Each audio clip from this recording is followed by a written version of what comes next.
سبحان ربك رب العزة عما يصفون وسلام على المرسلين والحمد لله رب العالمين.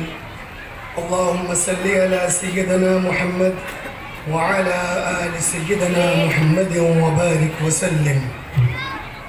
معزز علماء کرام، سامعین اعظام، پردہ نشین ماں اور بہنیں اور طلبہ عزیز، ابھی میرے لیے یہ بڑی آزمائش اور امتحان کی گھڑی ہے، اس لیے کہ اسٹیج پر جو علماء کرام رونق افروز ہیں وہ اپنی ذات میں ایک انجمن، میدان خطابت کے شہسوار اور اپنے اپنے علاقے کے سلطان ہیں. میں ان سے کچھ بالکل نہیں کہنا چاہتا، اس لیے کہ نہ میری وہ جرأت ہے نہ صلاحیت. میں ایک ادنا سا طالب علم ہوں. میں آپ سے اپنے دل کے درد کا اظہار کرنا چاہتا ہوں اور اپنے اکابر علماء کو اپنا سبق سنانا چاہتا ہوں. قرآن کریم کی میں نے ایک آیت کا ٹکڑا پڑھا، اس کا ترجمہ یہ ہے کہ ایمان والوں کو اللہ رب العزت سے شدید محبت ہوتی ہے. ایمان والے اللہ رب العزت سے ٹوٹ کے پیار کرتے ہیں. جس بندے نے بھی کلمہ پڑھا اس کو اللہ رب العزت سے محبت ہے، محبت الہی کی بیج دل میں موجود ہے. اب اگر مناسب ماحول ملے گا تو پھر پھل اور پھول نکلیں گے اور ہم اپنی آنکھوں سے وہ پھل دیکھ لیں گے. اس لیے ہر کلمہ پڑھنے والے کا احترام، اس کی عزت، عظمت ہمارے دل میں ہونی چاہیے. انسان کی آنکھ کا کام دیکھنا، زبان کا کام بولنا، کان کا کام سننا، دماغ کا کام سوچنا اور دل کا کام ہے محبت کرنا. یہ دل کی فطرت ہے کہ کسی نہ کسی سے ضرور محبت کرے گا. کسی شاعر نے بڑے اچھے انداز میں اس کی ترجمانی کی ہے کہ دل بہر محبت ہے یہ محبت تو کرے گا، دل بہر محبت ہے یہ محبت تو کرے گا، لاکھ اس کو بچا تو یہ کسی پر تو مرے گا. پتھر سے ہو خدا سے ہو یا پھر کسی سے ہو، پتھر سے ہو خدا سے ہو یا پھر کسی سے ہو، آتا نہیں ہے چین محبت کیے بغیر. یہ دل کی فطرت ہے. ایک کمرے کے اندر یا تو روشنی ہوگی، اگر روشنی نہیں تو اندھیرا ضرور ہوگا. اسی طرح ایک انسان کے دل میں اللہ رب العزت کی محبت کی روشنی ہوگی، اگر روشنی نہیں تو مخلوق کی محبت کا اندھیرا تو ضرور ہوگا. آقا علیہ السلام نے ارشاد فرمایا کہ بنی آدم کے جسم میں گوشت کا ایک لوتھڑا ہوتا ہے، گوشت کا ایک ٹکڑا ہوتا ہے. جب وہ سنورتا ہے جسم کے سارے اعمال سنور جاتے ہیں، اور جب وہ بگڑتا ہے جسم کے سارے اعمال بگڑ جاتے ہیں. الا وہی القلب، اور وہ ہے دل. اسی دل پر ہمیں اور آپ کو محنت کرنی ہے. قرآن کریم میں اللہ نے جب ارشاد فرمایا یوم لا ينفع مال ولا بنون الا من اتى الله بقلب سلیم. قیامت کے دن انسان کو نہ اس کا مال کام آئے گا نہ اس کی اولاد کام آئے گی، لیکن جو سنوارا ہوا دل لائے گا وہ اس کے کام آئے گا. دنیا میں انسان عام طور پر انہی دو چیزوں سے دھوکہ کھاتا ہے، مال کے وجہ سے اور اولاد سے. حالانکہ اگر ذرا ہم غور کریں تو مال سے سارے کام اس دنیا میں بھی نہیں بنتے. انسان سمجھتا ہے کہ اگر میرے پاس مال ہو تو شیرنی کا ہم دودھ بھی خرید سکتے ہیں. حالانکہ ایسے انسان کی یہ بہت بڑی غلط فہمی ہے. اب خود غور فرما لیجیے کہ مال سے انسان چشمہ تو خرید سکتا ہے، بینائی نہیں خرید سکتا. مال سے انسان اچھا لباس تو خرید سکتا ہے، خوبصورتی نہیں خرید سکتا. مال سے انسان خضاب تو خرید سکتا ہے، شباب اور جوانی نہیں خرید سکتا. مال سے انسان دوا تو خرید سکتا ہے، صحت نہیں خرید سکتا. مال سے انسان نرم بستر تو خرید سکتا ہے، میٹھی نیند نہیں خرید سکتا. مال سے انسان لوگوں کی خوشامدیں تو خرید سکتا ہے لیکن محبتیں نہیں خرید سکتا. مال سے انسان کتابیں تو خرید سکتا ہے، علم نہیں خرید سکتا. پتہ یہ چلا کہ دنیا میں بھی بہت سارے کام مال سے نہیں بنتے. الا من اتى الله بقلب سلیم. ہاں جو سنوارا ہوا دل لائے گا، جس کا دل ماں سوا کی محبت سے پاک ہو، ایسا دل ہو جو اللہ کی محبت اس کے دل پر چھایا ہوا ہو، سمایا ہوا ہو. شاہ ولی اللہ محدث دہلوی رحمۃ اللہ علیہ دہلی کی جامع مسجد کی ممبر پر کھڑے ہو کر مغلوں سے مخاطب ہو کر فرمایا تھا، اور مغل بادشاہوں، تمہارے خزانے کی میں نے بڑی تعریف سنی ہے کہ تمہارے خزانے میں ہیرے اور موتی اور جواہرات بڑے ہوئے ہیں، لیکن ولی اللہ کے سینے میں ایک ایسا دل ہے کہ تمہاری ساری دولت اور سارے خزانے مل کر ولی اللہ کے سینے کی دل جو ہے اس کو خرید نہیں سکتے۔ کیوں؟ اس لیے کہ انہوں نے اپنے دل پر محنت کیا تھا، دل کو بنا لیا تھا، دل پر اللہ چھایا ہوا تھا۔ اور شاہ صاحب آگے لکھتے ہیں ایک دوسرے مقام پر کہ دل پر جو گرد و غبار، گناہوں کی نجاستیں، غلاظتیں، خباثتیں بھر جاتی ہے، اس کے پاک ہونے کے اور کرنے کے دو طریقے ہیں۔ انہوں نے بڑی اچھی مثال دی ہے کہ زمین پر اگر گندگی پڑی ہو، ناپاکی پڑی ہو، تو اس کے پاک ہونے کے دو طریقے ہیں۔ ایک یہ کہ آسمان سے بارش اترے اور اتنی بارش موسلادھار ہو کہ وہ گندگی کو بہا لے جائے، اب جب وہ زمین خشک ہوگی تو پاک کہلائے گی۔ دوسرے یہ کہ آسمان سے سورج کی کرنیں پڑے اور اس کی حرارت اور گرمی سے وہ غلاظت جل جائے، نست و نابود ہو جائے، اب وہ زمین پاک کہلائے گی۔ اس کے بعد شاہ صاحب لکھتے ہیں کہ انسان کا دل یہ زمین کے مانند ہے، انسان کا دل یہ زمین کی طرح ہے، اور دل کے اوپر جو گناہ ہے نا، یہ ایک نجاست ہے۔ اس دل کے نجاست کے پاک کرنے کے لیے اور صاف کرنے کے لیے دو طریقے ہیں۔ ایک یہ کہ بندہ اتنا اللہ کا ذکر کرے، اتنا یاد کرے، اتنی اچھی نمازیں پڑھے، تلاوت کرے، اللہ والوں کے پاس بھاگ بھاگ کر جائے۔ اس مجلس میں آپ کا آنا یقیناً آپ کے دل میں محبت کی کوئی چنگاری، اللہ کی محبت کی کوئی روشنی ہے، اس لیے تو اتنے بڑے محلے میں چند افراد پر چھانٹ کر اللہ نے یہاں لایا۔ یہ آپ کی اللہ سے اور اللہ سے آپ کی محبت کی بہترین دلیل ہے۔ میں آپ کو یہاں پر بالکل مایوس کرنے کے لیے نہیں آیا ہوں، کچھ حوصلہ دینے کے لیے، کچھ محبت کی چنگاری دلوں میں فروزہ کرنے کے لیے۔ اگر دل میں محبت کی روشنی نہ ہوتی تو یہاں کبھی نہ آتی، اور جس قدر بندے کے اعمال میں پختگی ہوتی ہے اس کا ایمان اسی قدر مضبوط ہوتا ہے۔ آپ حیران ہوں گے کہ دو صحابہ کرام انڈونیشیا گئے اور جا کر وہاں انہوں نے اپنی دکانیں بنا لی۔ دن میں 5 دفعہ وہ دکان بند کرتے تھے اور جمعہ کے دن چھٹی بھی کیا کرتے تھے۔ جب وہ دکان بند کر کے نماز کے لیے جاتے، گراہک کھڑے ہوتے، قطاریں لگی رہتی، لوگ پوچھتے کہ بھائی بتاؤ کہ تم یہیں سے سودا لینا کیوں گوارا کرتے؟ ان لوگوں نے کہا کہ ہم نے یہاں معاملات کی صفائی دیکھی ہے، ہم یہیں سے سودا لیں گے۔ جب طبیعتیں مانوس ہو گئی تو ان گراہکوں نے ان دو صحابہ سے پوچھا کہ بتائیے کہ آپ کو یہ طریقہ کس نے بتایا بزنس کے اصول کے؟ ان دو صحابہ نے فرمایا کہ مجھے میرے نبی آقا علیہ السلام نے اس طریقہ سکھایا ہے۔ کوئی تقریر نہیں، کوئی بیان نہیں، ان دو صحابہ کرام کے اس کام اور تجارت کی برکت سے اللہ نے پورے ملک انڈونیشیا کو ایمان کی دولت سے نواز دیا۔ تو ہم اس کے نام لینے والے ہیں، اور اسی کی سلسلہ کڑی اس جلسے میں بھی تشریف فرمائیں۔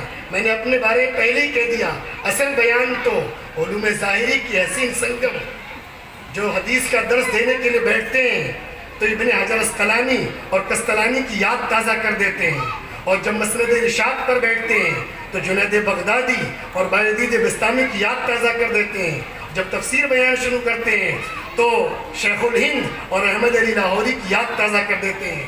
اس سے میری مراد ہم سب کی عزت و آبرو، سرخیل اماموں کا سرخیل، شمس الائمہ اور شمس العلماء حضرت مولانا حلیم اللہ قاسمی کی ذات اقدس ہے۔ اصل خطاب حضرت فرمائیں گے، میں تو تمہیدی طور پر چند دل کے درد کا اظہار آپ سے کر رہا ہوں، اور 2-4 منٹ کے اندر انشاءاللہ اپنی بات کو مکمل کروں گا۔ تو میں عرض کر رہا تھا کہ کمرے کے اندر یہ تو روشنی ہوگی، اگر روشنی نہیں تو اندھیرا ضرور ہوگا۔ اسی طرح ایک انسان کے دل میں اللہ رب العزت کی محبت کی روشنی ہوگی، اگر نہیں تو مخلوق کی محبت کا اندھیرا تو ضرور ہوگا۔ علماء کرام نے محبت کی چند علامتیں لکھی ہیں جس کی بنا پر کوئی کسی سے محبت کرتا ہے۔ پہلی وجہ یہ لکھی ہے کسی کا حسن و جمال، کسی کی پرسنالٹی اچھی ہو، لباس اچھا ہو، منظر اچھا ہو، مکان اچھا ہو، تو لوگ اس طرف مائل ہوتے ہیں اور محبت کرنا شروع کر دیتے ہیں۔ اس نقطۂ نظر سے دیکھیں کہ اس رب اور مالک اور خالق کا کیا حسن و جمال ہے، تو وہ تو ہماری سوچ سے بھی ماورا ہے۔ اللہ کے نبی نے ارشاد فرمایا، اللہ جمیل، اللہ بڑے خوبصورت ہیں۔ جس مالک اور خالق نے حسن و جمال کو پیدا فرما دیا، ان کے اپنے حسن و جمال کا کیا عالم ہوگا۔ علماء نے لکھا کہ جب جنتی جنت میں جائیں گے اور وہاں کے مخلوق حور و غلما کو دیکھیں گے تو یہ اتنے مبہوت رہ جائیں گے کہ 70 سال تک ٹکٹکی باندھ کر دیکھتے رہیں گے اور وقت گزرنے کا احساس نہیں ہوگا۔ ایک وقت ایسا آئے گا کہ اللہ فرمائیں گے کہ میرے بندے اور تمہیں کوئی نعمتیں چاہیے؟ بندہ عرض کرے گا یا اللہ ہر نعمت مل گئی، ہر خواہش پوری ہو رہی ہے، اور کیا چاہیے؟ اللہ فرمائیں گے، اور یہ بات آپ اپنی دل کی ڈائری میں نوٹ کر لیجئے، میں بالکل بدگمان نہیں ہوں آپ سے، اور آپ کے جذبات کو میں سلام کرتا ہوں، اور جس طرح آپ کا استقبال ہونا چاہیے اور جس طرح سوغات آپ کی خدمت میں پیش کرنا چاہیے ہم نہیں کر پا رہے ہیں، لیکن پھر بھی آپ بہت مبارکباد کے مستحق ہیں کہ اس وقت بھی اللہ فرمائیں گے کہ تم اپنے اپنے علاقوں کے علماء سے رجوع کرو، تم اپنے اپنے علاقوں کے علماء سے رجوع کرو۔ حدیث پاک میں علیکم بمجالس العلماء واستماع کلام الحکمہ فإن اللہ تعالی یحیی القلب المیت بنور الحکمہ کما یحیی الارض المیتہ بماء المطر، کہ جس طرح آسمان سے بارش کے اترنے سے اللہ مردہ زمین کو زندہ فرما دیتے ہیں، ایسے ہی اللہ علماء کرام کی نصیحتوں سے، ان کے بیانات سے، ان کی گفتگو سے مردہ دلوں کو زندگی عطا فرماتے ہیں۔ تو اللہ جنت میں فرمائیں گے عوام الناس سے کہ تم اپنے اپنے علماء سے، علاقوں کے علماء سے رجوع کرو۔ اب سب کے سب لوگ وہاں پر اپنے اپنے علاقوں کے علماء سے رجوع کریں گے۔ یہ علماء کرام کے بارے میں اللہ کے نبی نے یہ ارشاد فرمایا کہ جس نے کسی عالم با عمل کے پیچھے نماز پڑھی ایسا ہی ہے جیسے اس نے میرے پیچھے نماز پڑھی۔ کتنے مبارکبادی کے لائق ہیں کہ ساری مساجد میں اللہ نے آپ کو بہترین امام عطا فرمایا ہے، اور ان کے پیچھے 5 وقت کی بہترین نماز پڑھ کر کے آپ اپنے دل کو روحانیت بخشتے ہیں۔ یہی ایک بہترین سلسلہ ہے جو اس ملک میں ہمیں اور آپ کو ایمان، اسلام، دین پر باقی رکھا ہے۔ ورنہ اسپین کی تاریخ پڑھ لیجئے، وہاں کے مسلمانوں کو، عام لوگوں کو، وہاں کے لوگوں نے مسلمانوں کو علماء سے، دین کے کام کرنے والوں سے اتنی نفرت دلائی اور اتنا بغاوت پھیلایا کہ دونوں الگ ہو گئے، اور ایک وقت ایسا آیا کہ 700-800 سال وہاں مسلمانوں نے بڑی شاندار جاندار حکومت کی، لیکن آپس کے جھگڑے اور فتنے اور دشمنی نے دونوں کو تباہ کر کے رکھ دیا۔